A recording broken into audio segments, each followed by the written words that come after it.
जय हो सूर्यदेव भगवान। आइए सुनाते हैं सूर्यदेव व्रत कथा। सूर्यदेव व्रत कथा, रविवार की व्रत कथा। आइए सुनाते हैं।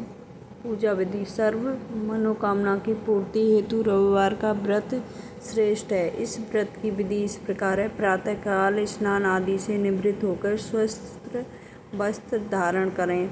शांत चित्त होकर परमात्मा का स्मरण करें। भोजन तथा फलाहार सूर्य के प्रकाश होते ही कर लेना उचित है। यदि निहार कर रहने पर सूर्य छिप जाए तो दूसरे दिन उदय होने पर अर्घ्य देने के बाद ही भोजन करें।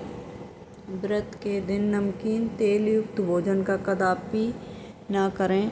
इस व्रत को करने से मान सम्मान बढ़ता है तथा शत्रुओं का क्षय होता है। आँख की पीड़ा के अतिरिक्त अन्य सब पीड़ाएं दूर होती हैं।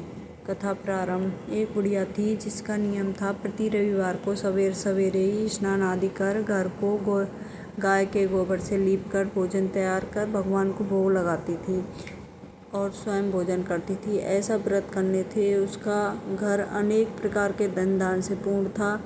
श्री हरि की कृपा से घर में किसी प्रकार का विघ्न या दुख नहीं था। इस प्रकार से घर में आनंद रहता था। इस तरह कुछ दिन बीत जाने पर उसकी एक पड़ोसन उसकी गाय का गोबर व बुढ़िया लाया करती थी। विचार करने लगी कि यह वृद्धा सर्वदा मेरी गाय का गोबर ले जाती है, इसलिए अपनी गाय को घर के भीतर बांधने लगी। बुढ़िया के गोबर ना मिलने से रविवार के दिन उसने घर को ना लीप सकी, इसलिए उसने ना तो भोजन बनाया, ना भगवान को भोग लगाया तथा स्वयं भी भोजन नहीं किया। इस प्रकार उसने निहार कर व्रत किया। रात्रि हो गई और वह भूखी सो गई। रात्रि में भगवान ने उन्हें स्वप्न दिया और भोजन ना बनने का लगाने का कारण पूछा। वृद्धा ने गोबर ना मिलने का कारण सुनाया। तब भगवान ने कहा कि माता, हम तुमको ऐसी गाय देते हैं जिससे सभी इच्छाएं पूरी होंगी, क्योंकि तुम हमेशा रविवार को गाय के गोबर से घर को लीपकर भोजन बनाकर मेरा भोग लगाकर खुद स्वयं भोजन करती है। इससे मैं खुद खुश होकर तुमको वरदान देता हूँ। निर्धन को धन, बांझ स्त्रियों को पुत्र देकर दुखों को दूर करता हूँ। अंत समय में मोक्ष देता हूँ। स्वप्न में ऐसा वरदान देकर भगवान तो अंतर ध्यान हो गए और वृद्धा को आँख खुली तो वो देखी कि आंगन में एक अति सुंदर गाय और गाय का बछड़ा बंधे हुए हैं। वह गाय बछड़े को देखकर अति प्रसन्न हुई और उसके घर बाहर बांध दिया और वहीं खाने को चारा डाल दिया।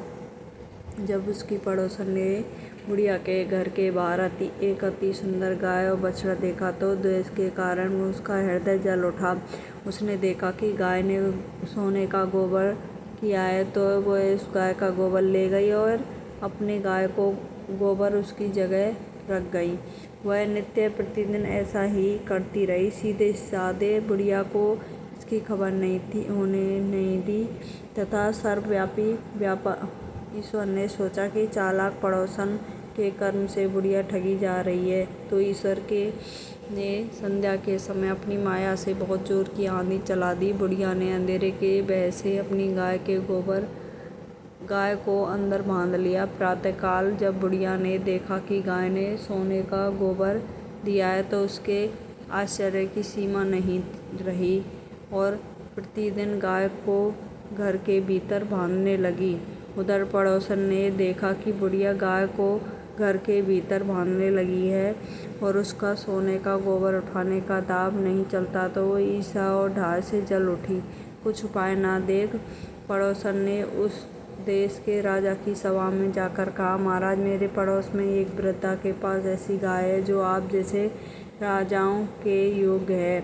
वह नित्य सोने का गोबर देती है। आप उस सोने से प्रजा का पालन करिए। वह वृद्धा इतने सोने का क्या करेगी। राजा ने यह बात सुनी तो अपने दूतों को वृद्धा के घर से गाय लाने की आज्ञा दी। वृद्धा प्रातः ईश्वर का भोग लगा भोजन ग्रहण करने ही जा रही थी कि राजा के कर्मचारी ने गाय खोल ले गए। वृद्धा काफी रोई चिल्लाई, किंतु कर्मचारी के समक्ष कोई क्या कहता।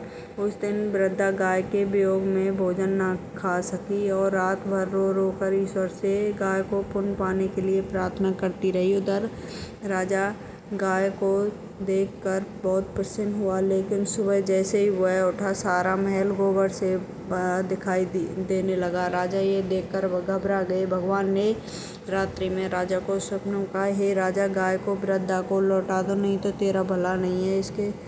इससे रविवार के व्रत से प्रसन्न होकर मैंने उसे गाय दी है। प्रातः होने पर राजा ने वृद्धा को बुलाकर बहुत से धन के साथ सम्मानित के साथ गाय और बछड़ा लौटा दिया। उसकी पड़ोसन को बुलाकर उचित दंड दिया। इतना करने के बाद राजा के महल से गंदगी दूर हुई। उसी दिन से राजा ने नगरवासियों को आदेश दिया कि राज को अपनी समस्त मनोकामना पूर्ति के लिए रविवार का व्रत करो। व्रत करने से नगर के लोग सुखी जीवन व्यतीत करने लगे। कोई भी बीमारी तथा प्रकृति का कोप उस नगर पर नहीं होता। सारी प्रजा सुख से रहने लगी। जय हो सूर्यदेव भगवान, सब पर कृपा बरसाए रखना। जय हो सूर्यदेव भगवान।